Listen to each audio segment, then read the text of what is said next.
I think social media also has now generated all these alternative sources of alleged authority, right, or alleged expertise. And yeah, anyone can kind of pose as a guru on a topic if they have a YouTube channel and they gain enough followers.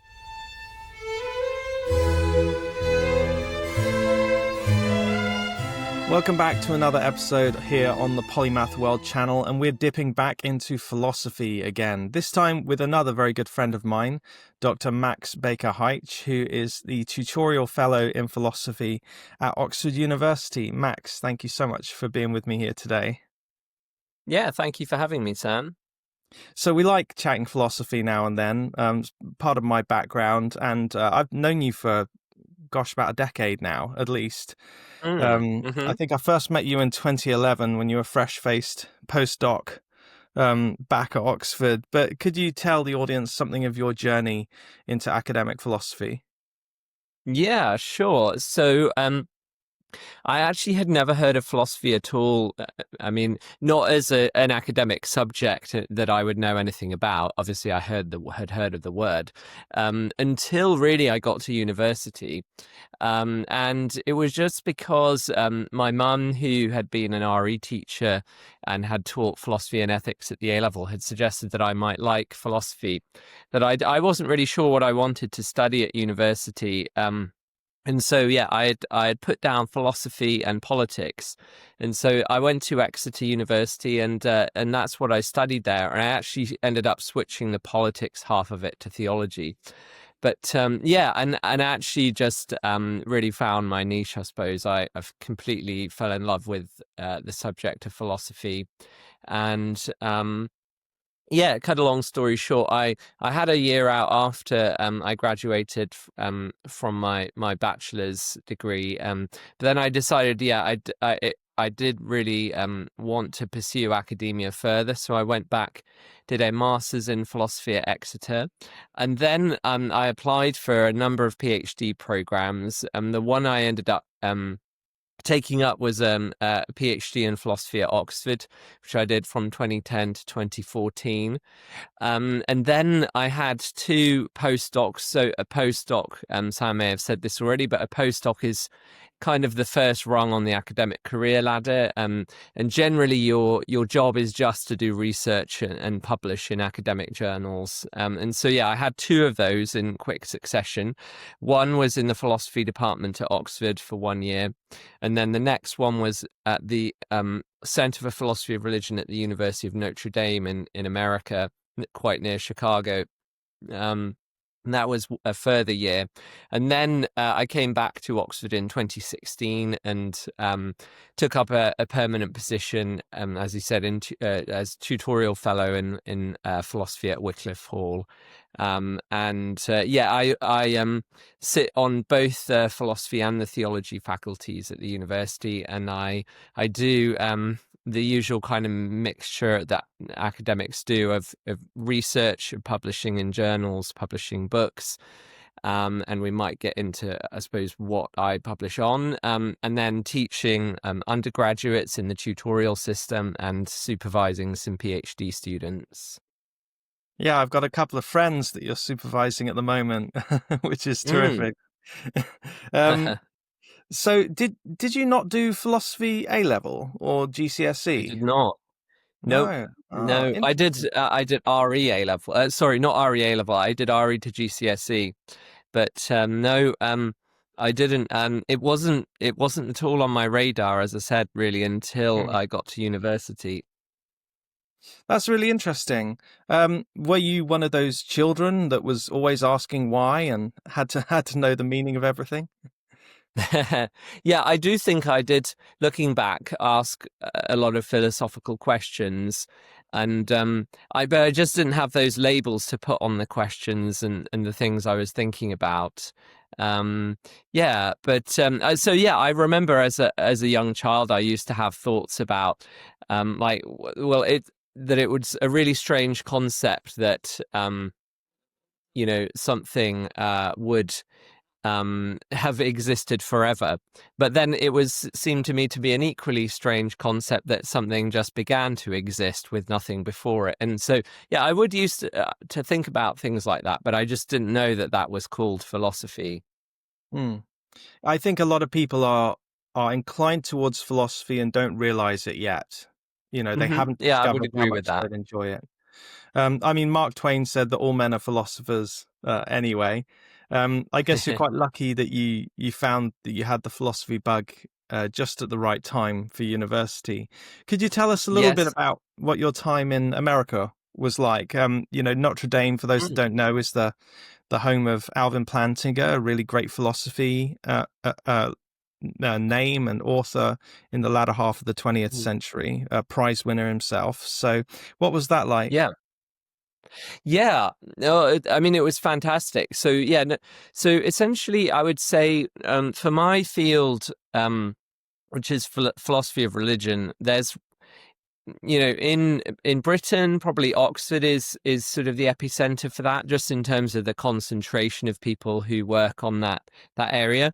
In America, it's Notre Dame, but also increasingly, I should say, to be fair, Baylor. But yeah, so Notre Dame really grew a strong reputation in philosophy of religion as a result of the very important work of figures like Alvin Plantinga, but also Peter van Inwagen.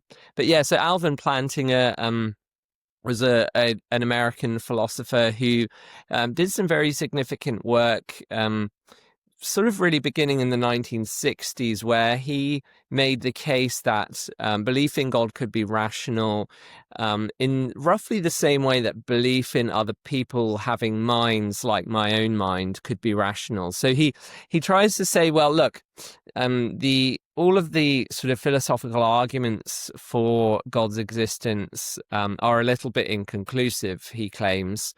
But that doesn't mean that belief in God can't be rational. And so, yeah, he tries to build up this analogy with belief in other minds. So the belief that right now I have that you have a mind, that you're thinking thoughts, that, when you make certain facial expressions, you're having certain inner reactions to the things I'm saying and so on. Now, of course, the arguments that you really do have a mind like mine are inconclusive in a way as well, or they're not fully decisive. Like, there is a logical possibility I can't exclude that you are just a kind of zombie, in a sense of like you have all the same outward behaviors, all the same neurophysiology as me, but there's no inner experiences. And so, yeah, Plantinga argues that, look, if we can be rational in the one case, in believing in other minds, then we can be rational in believing in God. And so, yeah, and that was his book, God and Other Minds, and he really kind of built from there. And his sort of defense of the rationality of belief in God has a certain flavor that I would say is influenced by his particular strand of the Christian tradition, a sort of Dutch Reformed strand of the Christian tradition, where he's not all that keen on sort of arguments to try to demonstrate or make probable the existence of God. Rather, he wants to say that belief in God can be rational, even when it's just formed in quite an instinctive way. So he wants to be able to say that the kind of average religious believer in the pew who's never really thought about philosophical arguments can be rational. So yeah, now, and that's not to say I necessarily fully endorse Plantinga's approach, but he has certainly been massively influential, and he was involved in setting up this Center for Philosophy of Religion at Notre Dame, which every year has 4 postdoctoral fellowships. So yeah, I had one of those, and yeah, it was a very formative year. I, in terms of the work I did while I was there, I was mainly publishing. I was breaking up my doctoral dissertation into chunks that I then published in various journals of philosophy, as well as coming up with some new papers as well. And formed friendships there, and that I still maintain to this day. I go out to the US maybe once or twice a year for conferences and see many of the same people. So yeah, it was a very important year. Well, it sounds amazing. And Now, a lot of people I know of do a PhD in the humanities, but not a postdoc. So the postdoc really is rigorous teaching and publishing, just an opportunity to do that for a little while. Yeah, I mean, a postdoc is not a degree; it's a job. So you don't have to do a postdoc before you go into a permanent academic position. But it's increasingly the way these days that with the way the job market in academia is, and unfortunately, there are in truth very, very few academic jobs these days. But yeah, postdocs are typically becoming an essential step towards getting a permanent academic position. And normally, yeah, so most postdocs are research only, so you don't do any teaching, you just work on your research and publishing. And that was the case with the two postdocs I had. Occasionally you'll see what's called a teaching postdoc, which is kind of the opposite of that, where you just teach, you don't really do any research. But generally, if you're wanting to get a position at a research heavy institution, then you'd want to do a research postdoc. Right. I'm interested to know who your other inspirations are. Who was it in philosophy that really struck you and helped you fall in love with it and find your interests? Yeah, well, Richard Swinburne is really the huge figure on this side of the Atlantic in philosophy of religion. So, if Plantinga, not just single-handedly, but Plantinga and figures in America like William Alston, Nicholas Wolterstorff, Eleanor Stump, and so on, if they sort of spearheaded a revival of theistic philosophy in America, you would have to say that Richard Swinburne did that in Britain. So, but by taking a very different approach to Plantinga. So, as I said, Plantinga wanted to try and say that belief in God is much more like, it's more like ordinary perceptual beliefs or beliefs in other minds, in the sense that it can kind of be formed in this instinctive way and you don't have to have complicated arguments for it. Whereas Swinburne kind of went a very different track. So Swinburne started out actually as a philosopher of science, reflecting on the scientific method and the sort of types of the way that scientists draw inferences to the best explanation, the importance of simplicity as a criteria for choosing theory in science and that kind of thing. And so, yeah, really sort of starting in the 1970s, Swinburne wanted to really build an analogy between inference to the best explanation, and he specifically built this up with a Bayesian framework, which is just a way of kind of modeling how you update based on new information, how you update your probabilities based on new information. So Swinburne wanted to think about the case for theism in terms, as in some sense being analogous to inference to the best explanation in science. And so Swinburne really pioneered, I would say, a revival of the project of natural theology, as it's known. So natural theology is the project of trying to build a case for the existence of God and the attributes of God without referring to divine revelation, without referring to any alleged scripture, and just by drawing inferences from the world. And so Swinburne really, I would say, pioneered or helped pioneer a revival of natural theology, and with this specific emphasis on probabilities.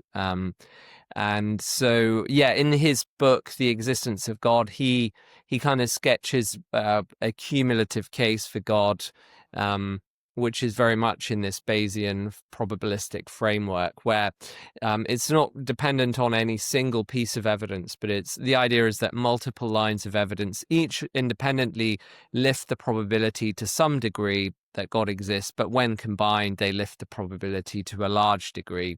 That's the idea. So so Swinburne definitely has been a significant influence for me as well.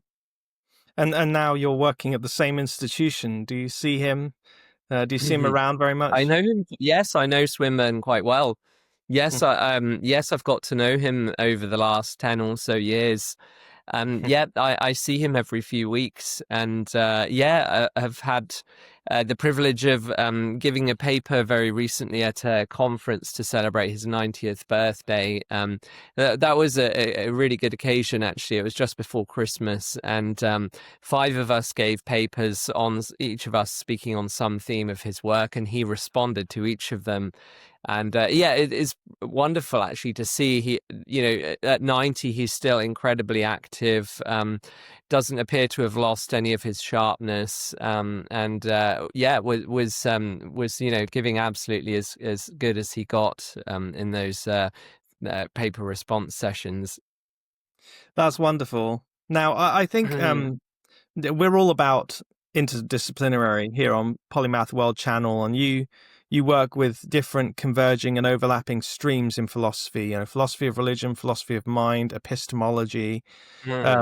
So people might be surprised that philosophy of religion is actually really hot and there's a lot going on and it's quite modern. I think when people think of philosophy of religion, they think of it as quite old, maybe not much going on. So could you explain how philosophy of religion has sort of boomed back? Is it partly because of these interdisciplinary information? I think so. I mean, okay, so the thing is, in terms of how you map the discipline of philosophy and where philosophy of religion sits, the way I would see things is that philosophy of religion is an applied branch of philosophy. So, okay, if you think about, what some people would say are the 3 core disciplines of philosophy: epistemology, questions of how we can have knowledge, what knowledge is, etc. Metaphysics, question of what there is at the very most fundamental level, and ethics, question of what ought one to do, and so on. With ethics, you then have the field of applied ethics, and political philosophy is arguably a form of applied ethics. Right. So I would see philosophy of religion as applied epistemology and metaphysics, and perhaps a bit of ethics as well, but mostly epistemology and metaphysics. And so and also applied philosophy of mind, and philosophy of mind itself is arguably applied metaphysics mostly. And so philosophy of religion naturally, I think, benefits whenever there are interesting developments in any of these fields of which it is an application: epistemology, metaphysics, philosophy of mind, and so on. Then I think that should naturally stimulate work in philosophy of religion. So actually, my first postdoc, the one at Oxford, was part of a Templeton-funded project called New Insights and Directions in the epistemology of religion. And so the idea there was to look at a number of interesting developments in the field of epistemology over the last couple of decades, especially in terms of things like the epistemology of testimony, which has been a lot of work done on in the last few years, the epistemology of disagreement, like what's the rational significance of me learning that, let's say, you and I, who have thought about a topic in as much depth, and you seem to be as conscientious and well informed as me, and I learn you come to the opposite conclusion to me.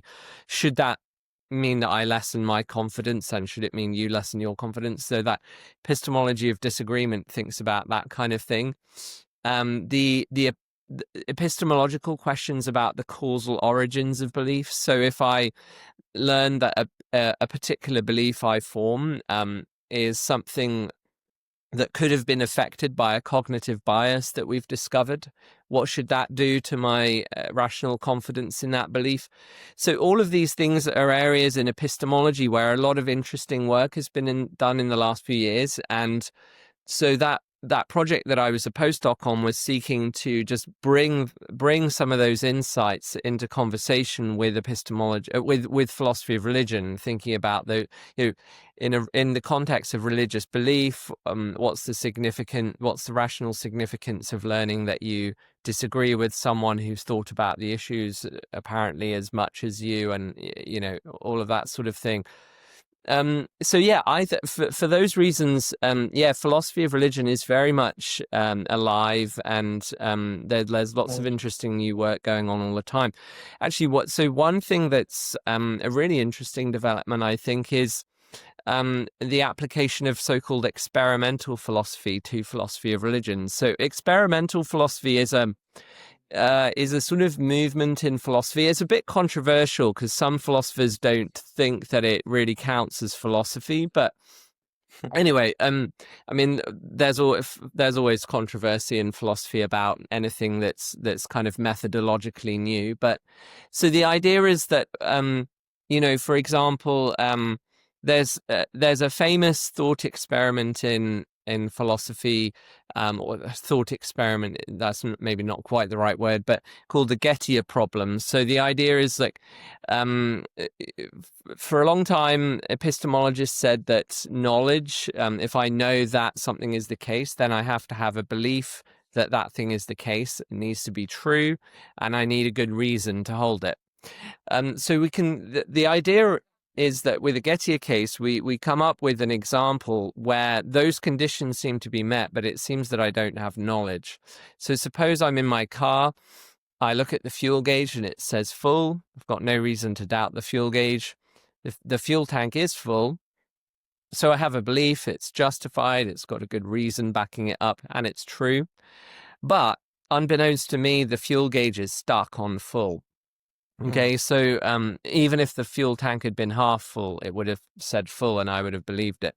And so many philosophers, or even perhaps almost the vast majority, would say that is not an instance of knowledge, even though it is a justified true belief. And so we need another condition that can block cases like that from counting as knowledge. Now, experimental philosophy comes in because whenever philosophers say, oh, well, it's intuitive that whatever, it's intuitive that in that kind of case, I don't have knowledge. And so some people have wanted to say, well, why don't we go and test these intuitions? Why don't we go and see what the person on the street would say when we give them a Gettier case, for example, and then we can kind of try and build up a picture. Or we could even ask questions like, do people in East Asian cultures also have these same intuitions, or is there variability across cultures? And so that's the discipline of experimental philosophy. And so recently, a good friend of mine, Ian Church, and some colleagues have been applying methods of experimental philosophy to philosophy of religion, asking questions like, so there's a certain kind of argument for God's existence that you'll be familiar with that has a premise that says everything that begins to exist must have a cause for its existence, right? So a certain kind of cosmological argument for God's existence that has that premise. And people who like that argument will often say, well, it's just so intuitive that's true, that everything that begins to exist must have a cause for its existence. Other people have said, well, I'm not sure it is so intuitive. I can imagine something coming into being without having a cause. And so I don't think this totally settles the issue, but it is interesting anyway to think, well, what actually would the ordinary person on the street say about this? Would they have this intuition? And so Ian and his colleagues have gone out and done this experimental work, trying to gauge whether these sorts of intuitions are as widely held as some philosophers say. So yeah, that's another interesting area where philosophy of religion is continuing to flourish, I think, and to draw on insights from other areas of philosophy. Well, that's really interesting, and it's not too hard to see the applications and potential real world benefits of this. That's really interesting. I would you kind of beaten me to the punch here a little bit, but I would love to know what you consider to be some of the biggest problems in philosophy of religion going forward. Yeah, well, so there's one sense in which those have stayed the same for thousands of years, right? So the central questions of philosophy of religion are, does God exist? can belief in God, or can religious belief, maybe a bit more broadly construed, ever be rational? So those still are the central problems of philosophy of religion, and they're not kind of going away anytime soon.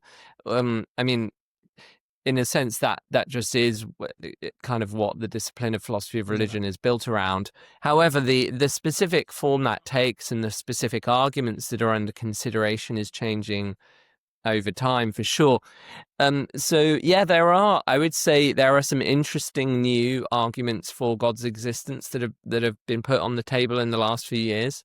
One of the most interesting ones, I think, has been developed by Dustin Crummett and Brian Cutter, and a pair of American philosophers. And it's called The Argument from Psychophysical Harmony. Because it's a little bit of a complicated argument, and I don't want to sort of butcher it by explaining it poorly. I won't go into great detail there, but it basically has to do with the way in which the subjective experiences that we have, like that when I stub my toe, for example, I have a certain kind of subjective experience of pain and so on. Or when I eat an ice cream, I have a certain subjective experience of sweetness. And so basically the argument is like, it didn't have to be this way. It could have been that we had just a subjective experience continuously of black and white, fuzzy, static the whole time. And our nervous systems would have still done all the same things they actually do. The fact that there is what they call this psychophysical harmony, the fact that there seems to be a kind of a kind of appropriateness of the way in which our subjective states fit with the objective goings on, the things that are happening to our bodies. Again, in a way that didn't have to be the case for our nervous systems to do exactly what they actually do. They argue that is much more to be expected on theism than on atheism. Again, you'll have thought of lots of objections to that just while I'm describing it, and the authors of this argument have thought of those objections. So if you want to go deeper with that, just Google the argument from psychophysical harmony. But so yeah, there are some new and interesting arguments for God's existence on the table. There are, of course, arguments against God's existence that are evolving as well. And those are mostly kind of different forms of the problem of evil, but also an area that I work on quite a bit, versions of the problem of divine hiddenness. So I think those, I mean, those would be some of the things that are kind of cutting edge in philosophy of religion these days.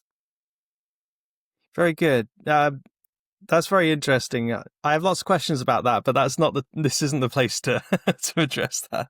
So I'll just Google it. Yeah, I mean, I should just say, any questions to do with like evolutionary selection benefits, the authors have absolutely thought of all of those. Anyway, sure. Yeah. It's their job. They have to. Tell us about your recent book, God and the Problem of Evidential Ambiguity. Oh, okay. Yeah, I'll where is it? I have a copy on my shelf. Okay, here it is. Yeah. So there it is. It's in the series Cambridge Elements, the Problems of God with Cambridge University Press. So it's a fairly short book. It's under 100 pages, but yeah. So basically, that book is trying to get to grips with something that interests me a lot. It is slightly related to the problem of divine hiddenness, the problem of why isn't God more obvious, but I see it as a little bit different from that. So because I call it the problem of evidential ambiguity, and it's basically the problem that when we come to questions about the sort of ultimate reality, whatever you want to call it, sort of what it is that is foundational to reality. When we come to those sorts of questions, we seem to be faced with the problem that there's a lot of different views on the table. I mean, and actually, the reason I talk about it in terms of evidential ambiguity rather than the question of why isn't God more obvious is because talking about it in terms of evidential ambiguity widens it out a bit. So it's not just about God or not God, because actually, in terms of views of reality that are not theistic, there's a lot more options than just atheistic naturalism, right? So that and that's actually something else I should have said in answer to your previous question. There's a lot more views now that are being developed that are neither theism, that they're not a traditional personal God, but nor are they atheistic materialism. They're some kind of third option. So like panpsychism, the idea that all matter is conscious in some sense. Anyway, so yeah, so the thought is that anyway, when we're trying to figure out our way in with respect to these ultimate questions, we realize that there's a lot of disagreement. There's a lot of views on the table. There's a lot of evidence to be considered, and it's even if someone has good reasons for their position.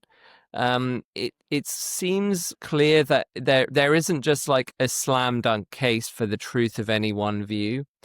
And so, yeah, that's what I call the problem of evidential ambiguity. And so the book is about how do we make sense of what evidential ambiguity is? In what senses is our world evidentially ambiguous? That's kind of the first half. And the second half is sort of trying to get to the grips with the question, well, how do we go about trying to form beliefs about ultimate reality in this sort of evidentially ambiguous situation that we find ourselves in? It's an excellent book. I really enjoyed it. I found it very clear and accessible. Now, like my own research is obviously in philosophy of science, but I have had the opportunity to publish a little bit in epistemology and philosophy of mind because there's some crossover. I'd love to pick your brain for a moment on issues of belief and how that touches on the intersection of those three that I've just mentioned. We should just say for the audience that epistemology is the philosophy of knowledge and how we know and how we know what we know. People obviously hold false beliefs, and they hold on to them in the face of falsifiable evidence. I mean, we're in something of a golden era right now of conspiracy theory and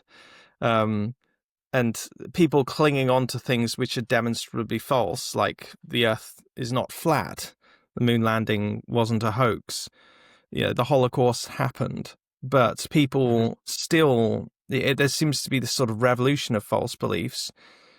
Why does this happen, and what can we do to help people towards objectivity, which is, I suppose, the golden end of the quest? Yeah, I mean, I think a lot of it is explained by interpersonal dynamics and the decline of trust in traditional sources of epistemic authority. So, like, 50 years ago, I suppose, like, the chief medical officer in Britain would have been a figure trusted by the vast majority of the population. But for whatever reason, and how you tell that story is probably going to be quite linked to where you stand on political issues. But for whatever reason, trust in traditional sources of expertise has been significantly eroded over the last couple of decades. And so I think social media also has now generated all these alternative sources of alleged authority, right, or alleged expertise, and anyone can kind of pose as a guru on a topic if they have a YouTube channel and they gain enough followers. And so, I think you've got a situation where, I mean, and some of the reasons, I should say, that perhaps there's been a decline in traditional sources of authority, that probably is the fault of our leaders in some respects. But I think the rise of social media, that's sort of almost beyond any individual's control, and that has created a kind of democratization of information, which certainly has some good aspects, but it also clearly has some very negative aspects. And so what you get then is kind of epistemic echo chambers, where people are only exposed to people with the same kinds of beliefs, and alleged experts who reaffirm those beliefs over and over again, and they are increasingly sort of just not even having the same conversation as people who are being exposed to more traditional sources of information. And so it's I think that's roughly what's going on. I really don't know, I'm afraid, what the solution to it is. Well, would part of the solution be more young people, people of all ages studying philosophy? Yeah, yes, I think so. So I think studying, especially epistemology. I mean, it's interesting that there's a paper actually by Kevin Dorst, a philosopher at MIT, a very brilliant young epistemologist who I know a little bit, called Rational Polarization. And so he argues that part of the difficulty here actually is, though, that we're tempted to say that the people who are believing the conspiracy theories are being irrational in the way that they handle information, but actually on a number of mainstream models of how you're supposed to update on evidence given your prior probabilities, it's actually not so clear that they are being irrational in that sense, even if we want to say they're coming to false conclusions in the end. So it's not quite so easy to exactly put your finger on what's going wrong, even if we want to say, well, gosh, where they've ended up is completely wacky. It's not totally easy at each stage, at each sort of micro step, to say you're being kind of epistemically irresponsible at that point right there. Right. So it is quite a subtle issue, I think, that needs a lot more thought. And I will say as well, I think it doesn't help at all to castigate people who end up in, alternative communities, alternative, if you like, epistemic sub-communities where these conspiracy theories take hold. I think when they feel castigated and demonized by more mainstream, representatives of more mainstream institutions, I think that just pushes them even further away. And so I think we want to try and avoid doing that if possible. Yes, yeah, definitely. I did talk with Alex Carter and Stephen Law a little bit about this. Is it perhaps as much a meaning problem? I mean, I could think of a couple of religions that I won't name right now for the sake of not being trolled, that you can provide very clear historical evidence and textual evidence that their beliefs are false. Like what they believe happened in the world did not happen, and what they believe about the universe is not true. What they believe about history is demonstrably false, and yet they will cling to them. And sometimes they'll double down when presented with falsifiable evidence. Is this? Yeah, that's true. I mean, to be fair, and you won't disagree with this, certainly people in Christianity, to which you and I both belong, there are certainly communities of Christians who do that as well when it comes to thinking that the earth is 6,000 years old, all of that kind of thing. So they do troll me. It's not... Yeah, it's not unique to any one religion, I don't think. But it's not unique to religion either, because, as you know, there are communities of people who deny that the Holocaust happened, are anti-vax, who may not be religious at all. So it's not, it's definitely not unique to religion either. So I mean, I think it's all the sorts of dynamics I mentioned, and probably others besides. But I think that I mean, in my experience, if there's going to be any progress here, in terms of convincing people to let go of really wacky beliefs. I think it's through gently and gradually building up trust, interpersonal trust, because I think that's what it comes down to. That's what's missing, and that's why these communities get sort of more and more alienated, as it were. So yeah, I think, and I think that has to happen at a kind of grassroots level as well. Yes, yeah, definitely.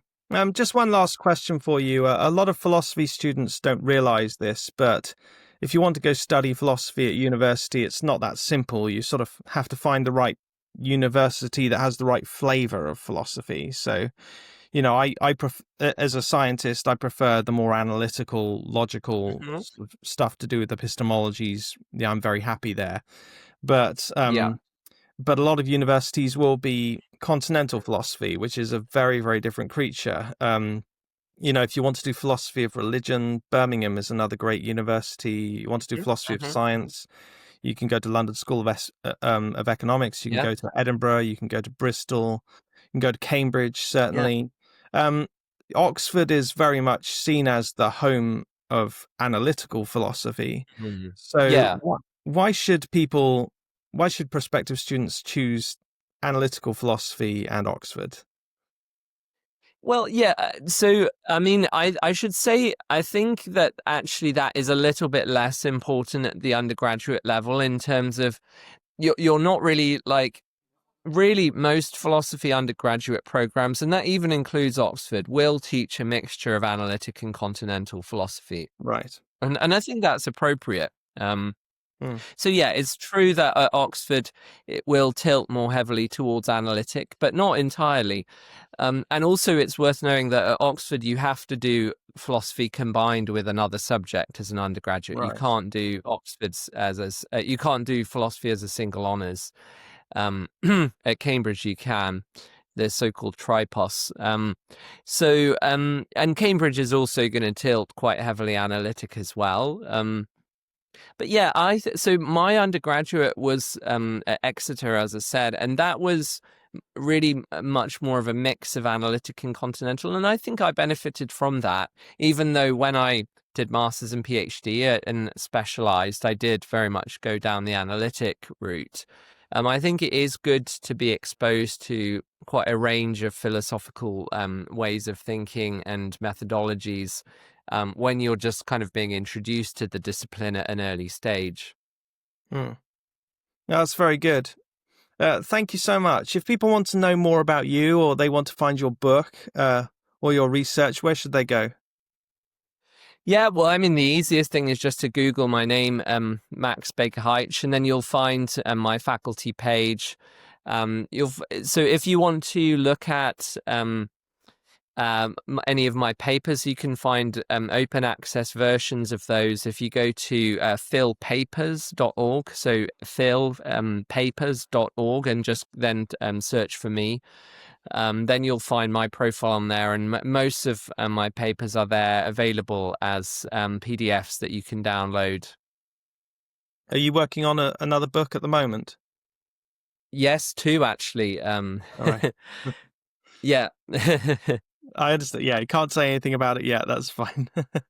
Max, thank you so much. It's always a pleasure. Great to chat to you today. Thanks so much, Sam. Great to see you.